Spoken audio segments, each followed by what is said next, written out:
Hi, my name's Mike and thanks for finding your way to this video. Now, if you took the Future Proof Your Business quiz, then this recording should help you get a little bit further insight into some of the recommendations that were made depending on what issues you have with your website. Otherwise, I'm going to give you some further information here, but there's only so much time I have to go into this, and I want to respect your time. So at the very end of this presentation, there will be an option for you to contact me if you want to get a further customized um, audit of your website. So no worries there. Anyway, let's just get right into this.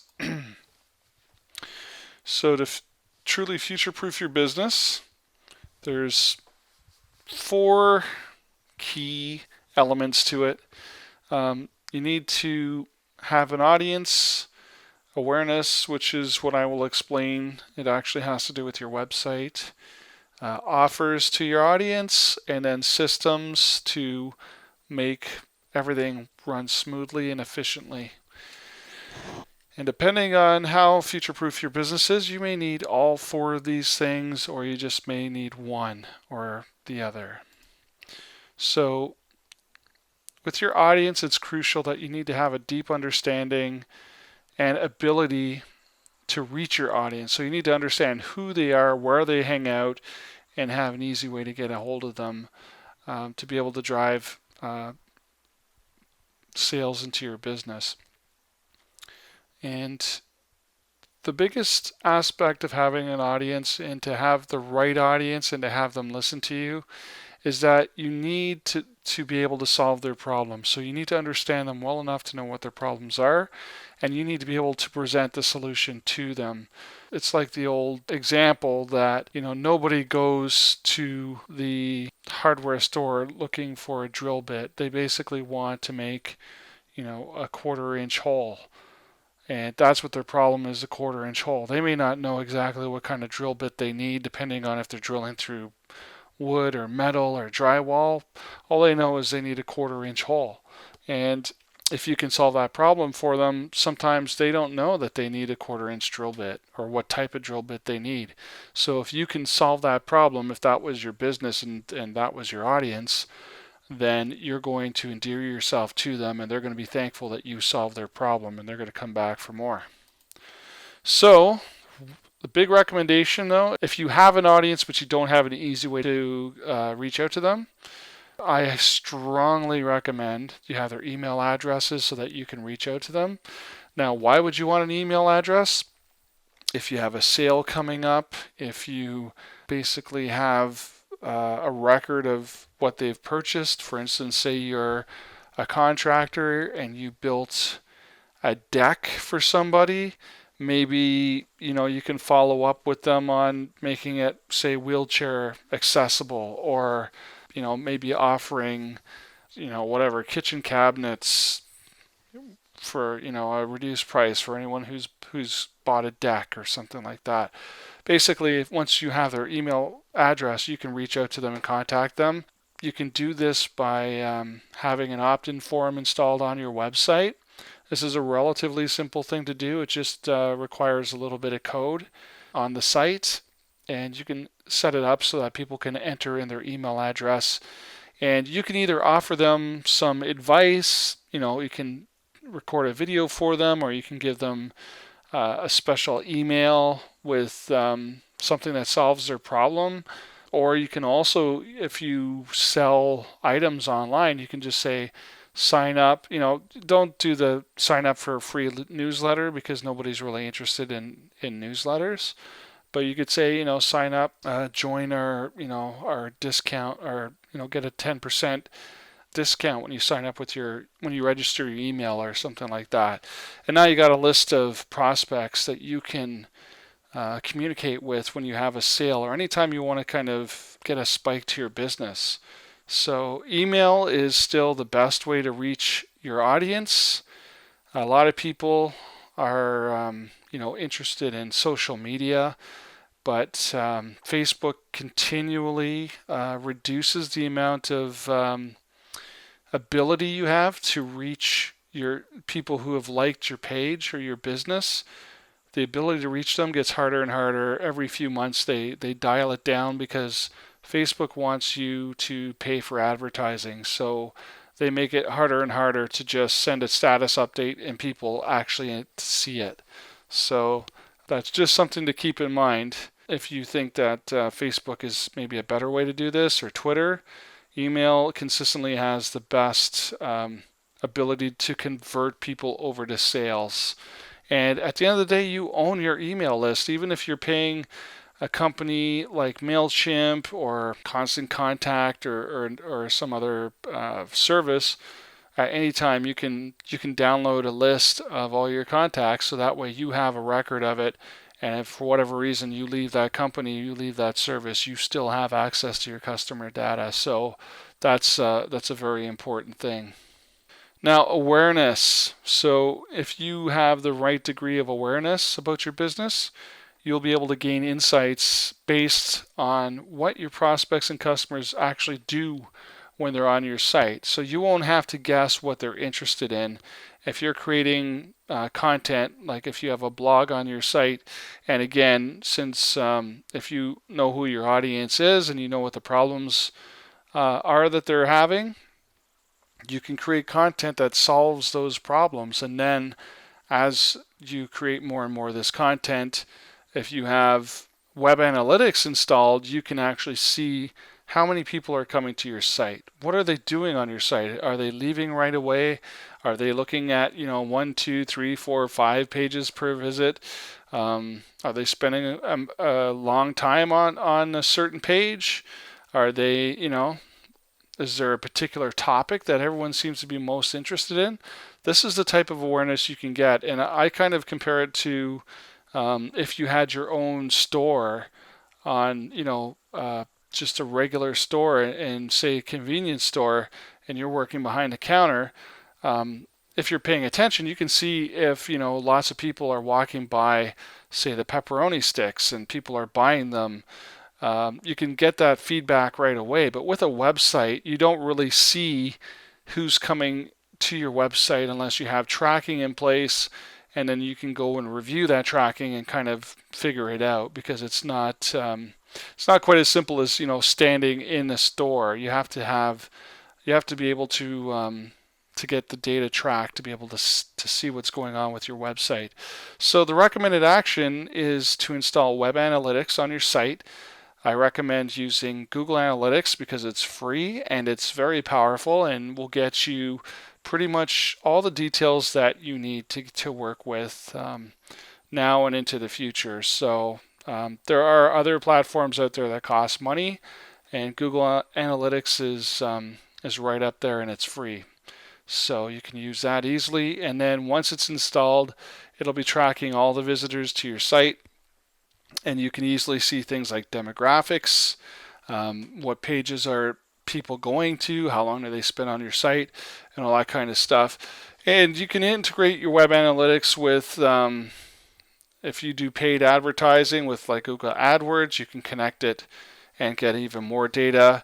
And basically, you can use all this information to also as well, different email service providers also give you site tracking code that you can put on your website. So you can basically start to see, okay, I've got my prospect list, or I got my customer list. I can see, are they coming to my website? I can see what pages they're looking at. Maybe they're looking at, this water heater that I've got for sale, and they've looked at it 4 or 5 times. You can start to do really smart targeting based on what your customers do. Once you have sort of that understanding of who your customer is, and then you have the tracking in place on your website, which is why you really want to own your own website and have the tracking in place and send people to your website, because when they're on Facebook or when they're on YouTube or when they're on Twitter, you can't see that information as easily as when they're on your website. And basically, once you have all that information about your audience and you're not guessing anymore, you can make decisions based on what they're actually doing and the hard data that you have to decide, what kind of promotions you want to do, and you can target them to specific people. You don't have to do a blanket, 10% off everything sale. You can target the people who are looking at your water heaters and say, hey, 25% off water heaters if you buy it this weekend or something like that. So anyway, that's the type of stuff you can start to do once you have web analytics in place on your website. All right, so next up is offers. You should have an offer for each stage of the customer journey. So what is the customer journey? Basically is all the steps that have to happen before you take a complete stranger who's never heard of you all the way to somebody who is a repeat customer, and ideally the best of the best is a repeat customer who is not only buying from you on a regular basis, also referring other customers to you. So the type of offers you'd like to have in place to have a future-proof business is ideally you'd have some kind of a free offer for people who are on the fence. First of all, obviously they have to know who you are. So you have to get them, if you have a free coupon sitting inside your store, nobody's ever set foot in your store, they're not going to see it. So traffic, getting people to your website is still the number one objective initially. But once they get there, you want to have something free. So it's basically zero risk for them to see what you do and find out more about you. So you could offer something free in the sense of, free samples if you sell something related to food. You could do a free back massage if you're, a massage therapist. You could also just have free information that's really targeted. So if you had, say you were a chiropractor and you knew the bulk of your prospects come in because they have back problems, lower back problems, or I don't know, maybe something like carpal tunnel, you could create a special report on, say, the 10 or the top 7 tips on how to treat back pain at home or something like that. Put that on your website, and then they can opt in for free. And so what the free offer does is it brings to your attention people who are interested in what you do. And then you can follow up. Once you've got their email address, you can see what are they looking at on your website, how often do they come to your site, and you can target them and talk to them individually based on their interests instead of trying to blanket sell everybody on the same thing. Then you're going to have a main offer. Main offer is going to be something that involves money. So you want to convert these prospects into customers. So that means a financial transaction has to occur. So you have something, sort of your main thing that you offer, and you get them to pay you money for it. Now, when you have that free offer in place, you can follow up with them, and basically you can help nurture them to become a paying customer. So that's why basically you want to have a free offer. It helps make the rest of this make sense because you don't want to have a whole bunch of people who just want free stuff. But if you have a large list of free people, there's going to be a certain percentage of them that become customers. If you follow up with them, you gain their trust, and they feel that you can solve their problems. So again, it's all about understanding your audience, solving their problems, offer them something for free, they come on, and then you give them that free thing, and it's something that's good. It's something that helps them out, so then they're like, wow, this guy really understands he knows my problems. I want to pay him because I trust them and I can see they do good work. So that's your main offer.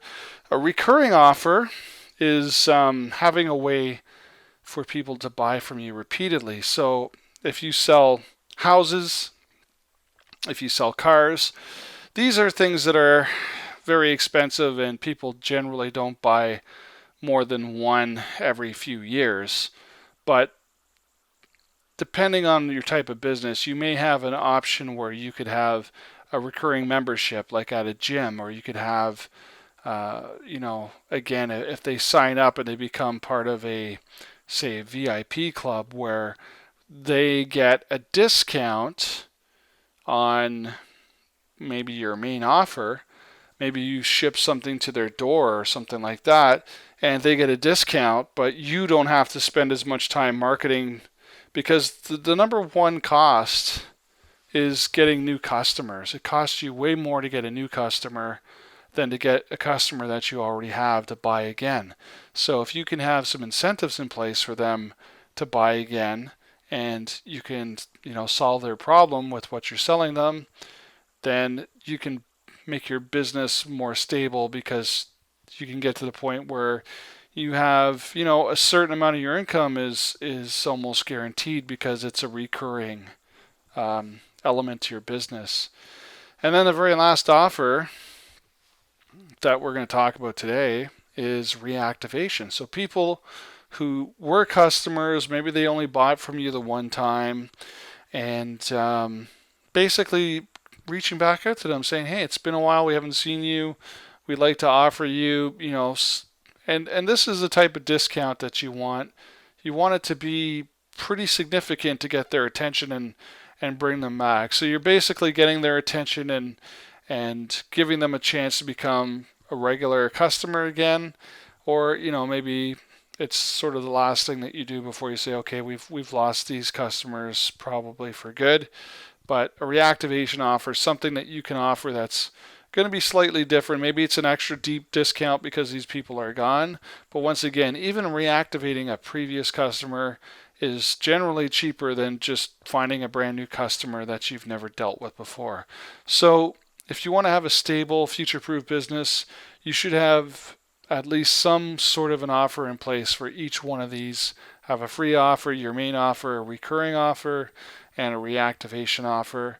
And ideally, you have all these running at the same time based on who you're talking to, whether they're a prospect, whether they're a previous customer, whether they're a current customer, and you can have all those different types of offers going, and have a continually growing list of prospects and customers.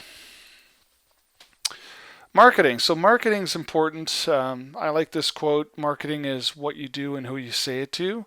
So just what you do, basically talking about what you do and how you help people.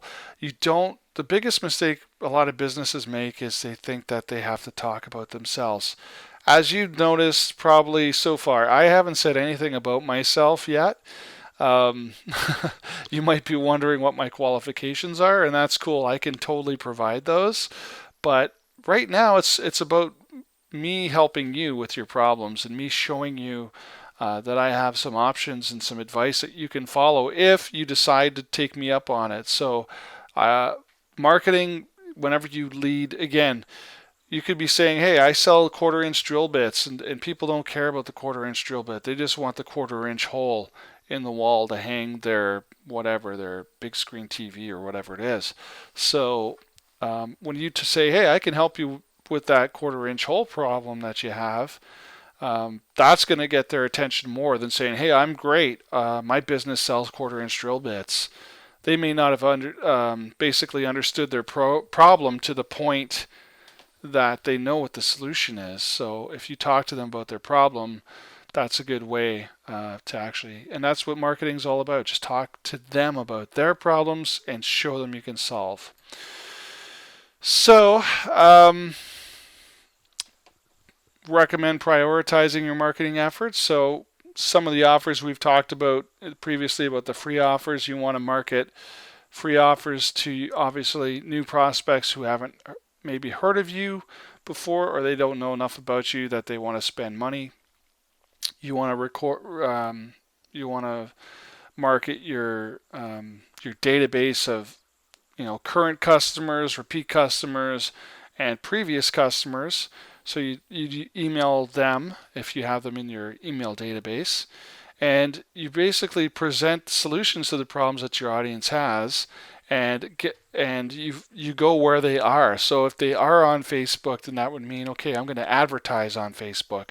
If they are on Twitter, then you're going to advertise on Twitter. If they are on the TorontoStar.com, then you want to try to do a guest post on the TorontoStar.com, or you want to advertise on the TorontoStar.com. If they're on YouTube, then you want to, if they watch yoga videos on YouTube, then you want to do an ad or you want to put up some yoga help videos on YouTube, and maybe you want to advertise on YouTube. So this is marketing, sort of the bigger picture. It encompasses advertising. It's not just advertising though, it's also it's everything from the way your website looks or the way your business looks when people walk in, to the music that they hear, what they smell. All of this is marketing, and all of it has to put the customer first. What do they want? What are they looking for? What are their problems? Nobody really cares about you, who you are. Okay, if I'm going to get surgery and somebody's going to amputate my leg or something like that, then yeah, I want to know the doctor knows what he's doing. He's done this before. But first, I just want to know if he can solve my problem. Then I'll get into his credentials after that. So, deal with the problem. And lastly, good marketing, the best marketing, actually pays for itself. So marketing should be driving business for your business. It shouldn't just be, oh, I spent $5,000 on marketing and I've got no idea if it's ever going to do anything for my business.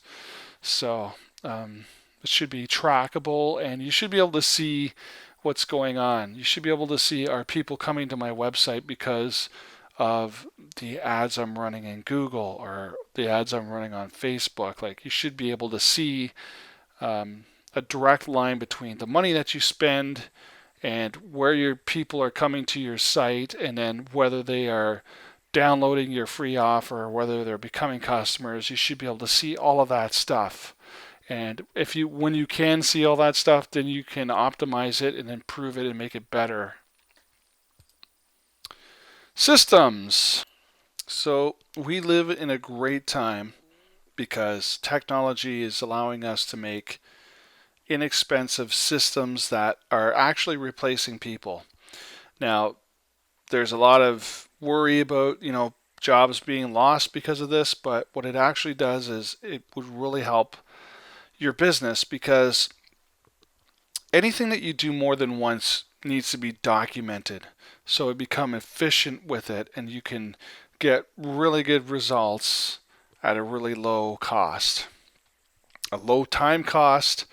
And oftentimes your time and your energy is what's factoring into the price that you can charge. So if you have really good systems in place, instead of having superstar employees that you have to pay huge money because there's some things that only they can do, if you have everything systemized and everything documented, then you can, to the point where you could bring in somebody who doesn't know what they're doing. They can go through a system, or they can start a process and they can follow it step by step. And by the time they get to the end, they have something that's really close to being as good as somebody who's been doing this for years. If you can have that in place, then your business becomes less reliant on particular people, and you can basically, add people to your business as necessary. So if you have to unfortunately fire somebody or they leave, you can replace them without it dramatically impacting your business. And the other part of it is the software. So software allows you to, especially like with websites, your website is up 24/7. So like I said, if you have your tracking in place, if somebody comes to your website at 1 o'clock in the morning, you're going to see it.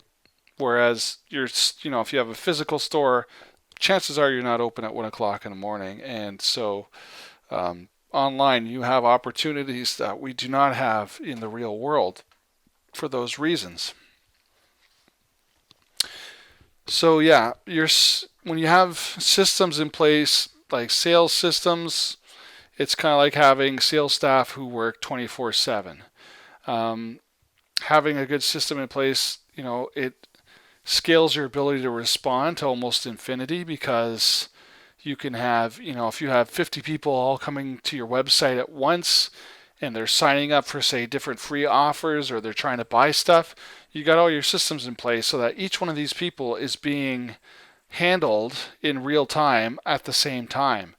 If you had 50 people in your store and you only have, say, 2 or 3 employees, then that would never work. So you have way more scale using technology with the internet and computers and your website and tracking and all this stuff.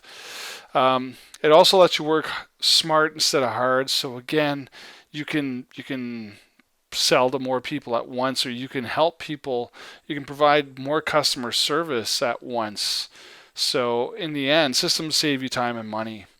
And there are plenty of systems out there, and I highly recommend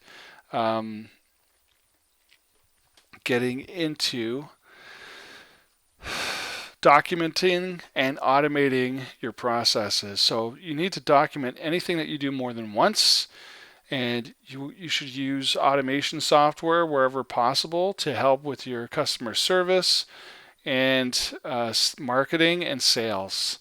And when you can do that, it amplifies your ability to provide high-level service to more customers. So what I like to call this is, people sometimes they say, oh, automation, it's impersonal, it's robotic, it's whatever. It doesn't have to be.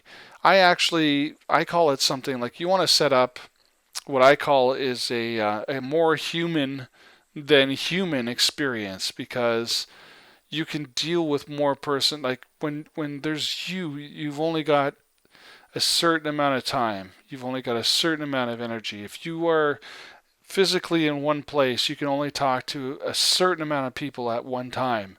Whereas when they come to your website, you can have 100 different people all being served at once if you have the right automation in place.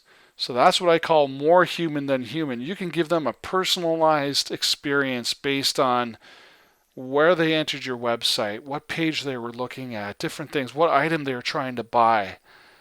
So to me, I call that more human than human, because if it was a human being, they would either be fatigued, or they would be overwhelmed, or they would, after 10 people talking at them at once, they wouldn't be able to handle it, but the computer can.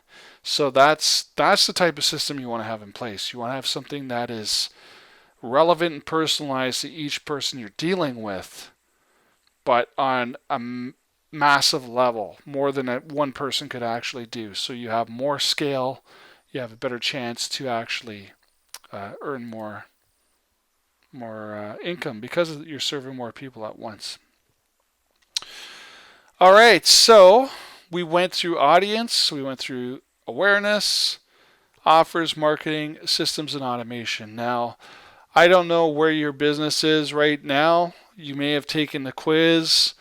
So if you feel that one of these items is really lacking in your business right now, and you'd like some help future-proofing it, I can help. Right where you're watching this, you'll see a way to contact me. There will either be a button that comes up, or you'll see an email address or a form that you can fill out.